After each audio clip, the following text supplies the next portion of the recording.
Hey everyone. Okay, so today, this week's Lunch and Learn, we are going to focus on bed placement. This is a question that we get a lot, and you'll see on our YouTube channel, for those of you that are watching this on YouTube, there is another video about bed placement, and when that video went up, I had lots of questions from that. So what I'm going to do is talk about 3 questions that have come up. 2 are pretty common questions, and so I'm going to cover quite a few things in them, and 1 is a new one that was brought up in our Facebook group. And if you want to join our Facebook group, the link is in the description below for those of you that are watching us on YouTube. So, first of all, I'm going to do a little not disclaimer, but just a little overarching startup and intro here. So there are different schools of Feng Shui, and the excuse me, what I'm going to be talking about today is in reference to the Black Sect Feng Shui tradition. So there's no directions here. I get that a lot on the questions in the YouTube video that I have on already about bed placement, about head facing north or head facing south or whatnot, what. That is not something that we don't use the cardinal directions in how we place a bed or really anything. We use the prevailing direction of qi and the dominant flow of qi. And so the one thing I would say that we would tell you is the first thing you want to try to do when you're setting up your bed is to be in the commanding position. And essentially that means that when you're lying in your bed, when you look, you can see the door to your bedroom. And this commanding position applies for a couple of other areas of the home, but with reference to the bed, you want to be far enough away from the door, but also have a sense of vision of what's coming at you. So the door swing is important with this, where your bed is positioned in reference to this. And, you want to be able to, this is a very important concept in Black Sect Feng Shui, is the command position allows you to take control. It gives you, a lot of people can suffer anxiety or ill sleep.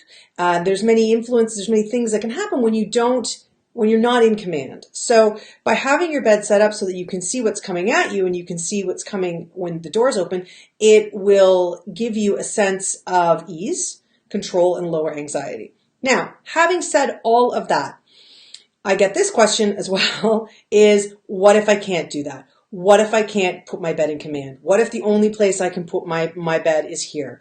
And that's what we're going to talk a little bit about today. And, one thing that is important in our approach to Feng Shui, both Angie and I practice Black Sect, and what we were taught is you work with what you have. So not every situation is going to be perfect. Builders don't think about these things often, at least not for the most part. And so it's important for you to be able to work with your space and change it in very simple ways. So I'm actually going to share my screen. And so I'm going to just do this. Okay, so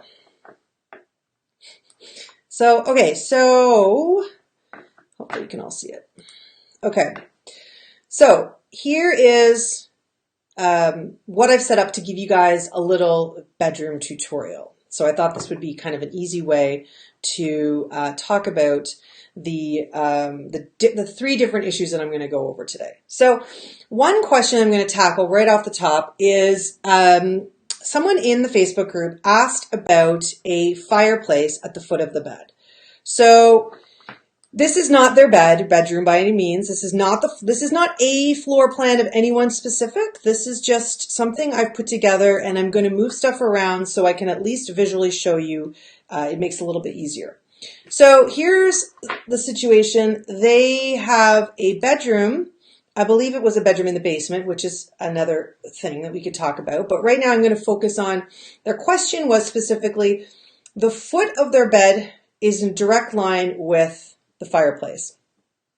And I actually think given the photo that they had placed, it looks like it was fairly close to the fireplace. But, you know, having a fireplace in the bedroom is not a bad thing, and having your feet pointing toward, you know, the fireplace, or, you know, having that direction is not necessarily a bad thing. And it's not something that is really an issue that you need to worry about. What I would say, not about feet and pointing and all that kind of stuff, would be more about the fireplace itself.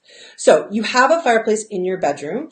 You would look at a couple of things. We would look at, if you were my client, we would look at where in the bagua it is. So when you bagua your bedroom, and there's lots of videos about that, and, you know, I can put some of those in the comments.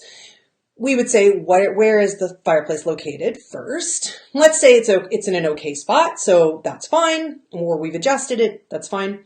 But then I would ask about, you know, I'd ask you a few questions. So do you feel like, I don't know if you're the only person in this bedroom, is there a lot of arguing? Is there a lot of heat? Is there a lot of fire energy in the overall, in, you know, sort of overall your energy, or your partner's energy, or, you know, the household energy, if this is where you're sleeping?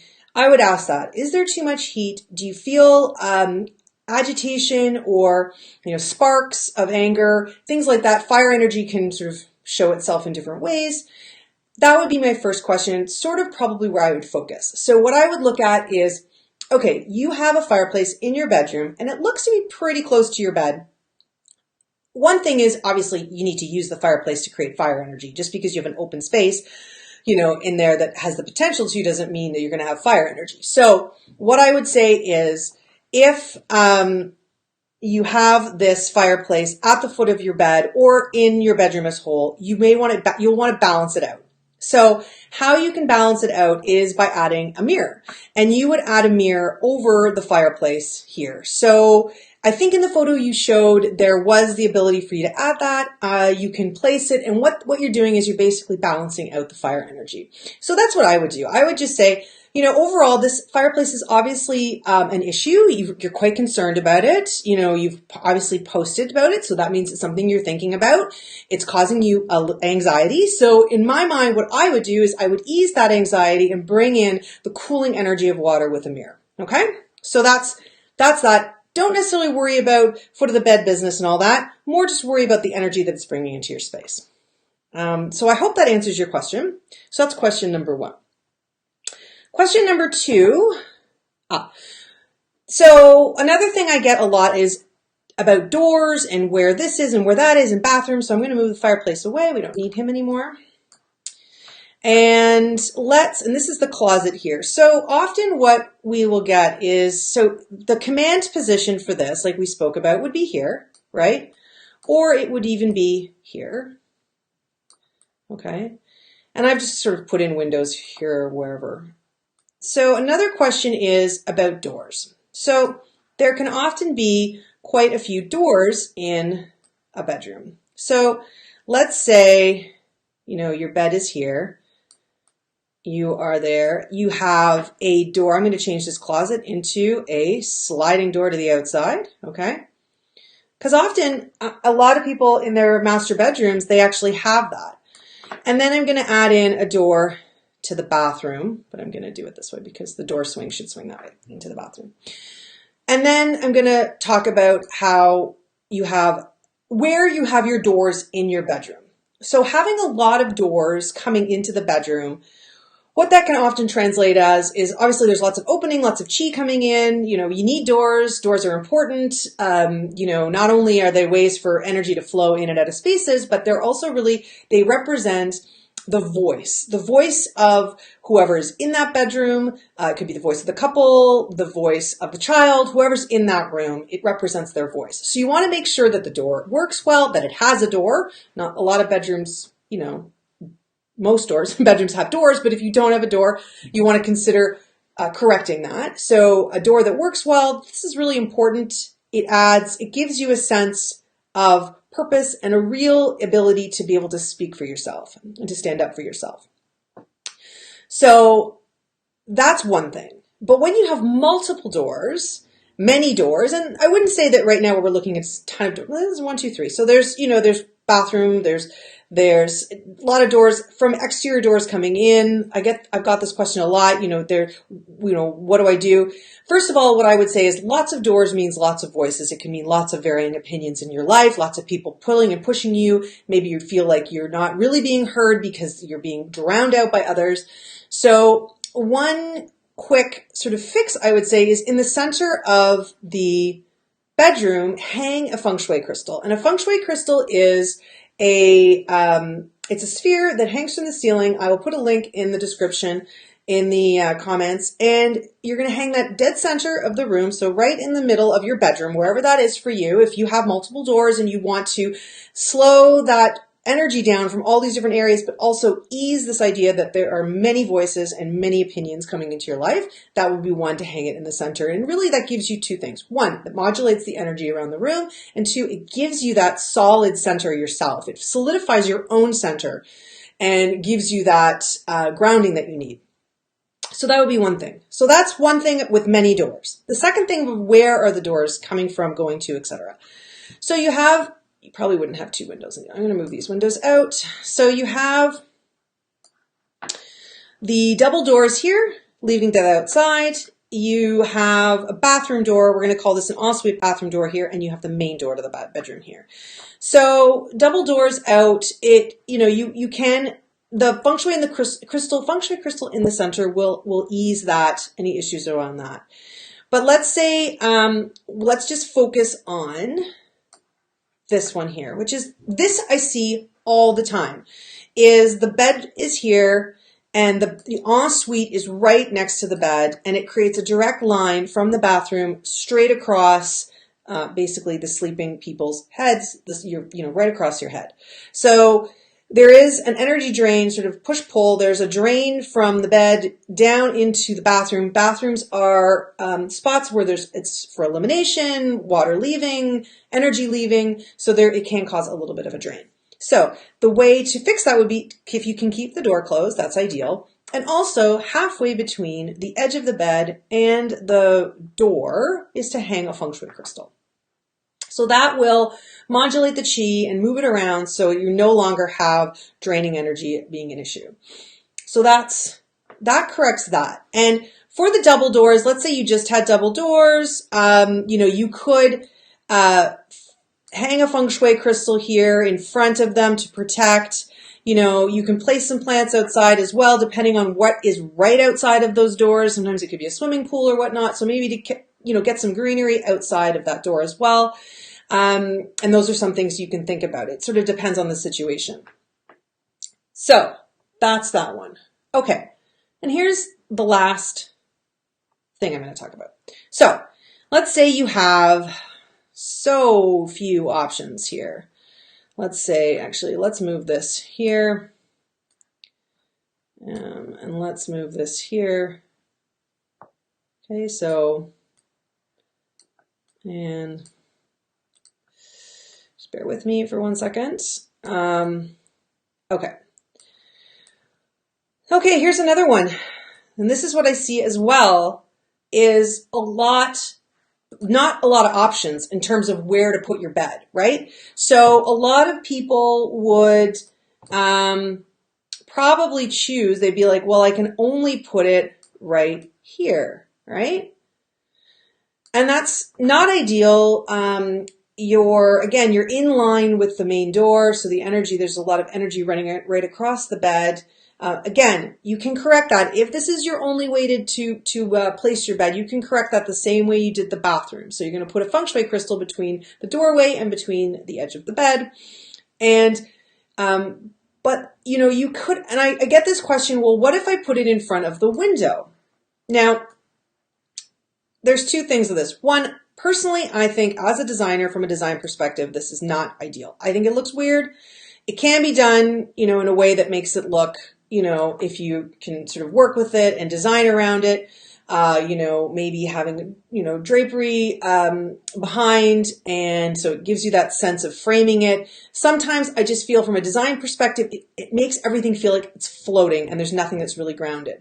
But from a Feng Shui standpoint, from our school, Black Sec, there's actually nothing wrong with doing this. So if you find that putting it in front of a window, and let's say the wall, half wall goes up far enough, high enough that, you can, there's a wall there, and then, behind your headboard, you have a window. According to Feng Shui, this actually isn't a problem. So again, Black Sec Feng Shui, the professor never said this was a bad thing. Now, what you do want is you want a headboard, a solid headboard, not solid like solid. It needs to be stuck to the bed, so attached to the bed. Very, not rickety, not wobbly, really well attached. And you also want to make sure that there's no health issues happening with the individual that you're going to put this bed there for. So if there's some issues, you're concerned about, I probably wouldn't do this. And instead I'd put it, with the door and put it in the other area here and then adjust. But if you sleep well and you have no real concerns, health concerns, then you can place it in front of the window. And there's specific health concerns that you would look out for. And so if if you have this situation where you want to put it in front of the window, then, just send me a line and I'll let you know what you need to look out for. So you do have a couple of options. So overall, unless you have some specific health issues, putting your bed in front of a window is actually not bad from a Feng Shui standpoint. But I will confess that from a design standpoint, I am not a huge fan of it. So, and I think that's just mostly because it looks a little bit odd sometimes. So, okay. Let's just go back to camera. Okay. So, I don't know what's going on there. Okay. So, all right. So, if you have any other questions, let me know and, add them to the comments, because what I'm going to do is I'm going to start to collect these questions about bedrooms, because I feel like bedroom placement, there are so many things that come up for different people. Oh, I have this here and I have this here. What does it mean? What can I do? Blah, blah, blah. So the best way would be for you to, add some comments, ask your questions. We will collect these questions. We do these every week, these lunch and learns.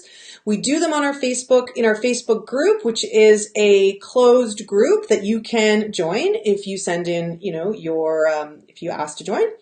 And we upload them onto YouTube. Angie does them into Instagram. And so we're always looking for questions and topics, and then we do these lunch and learns. So we find it works really, really well. So post your questions, send in your questions, and we will try to get to them. Okay.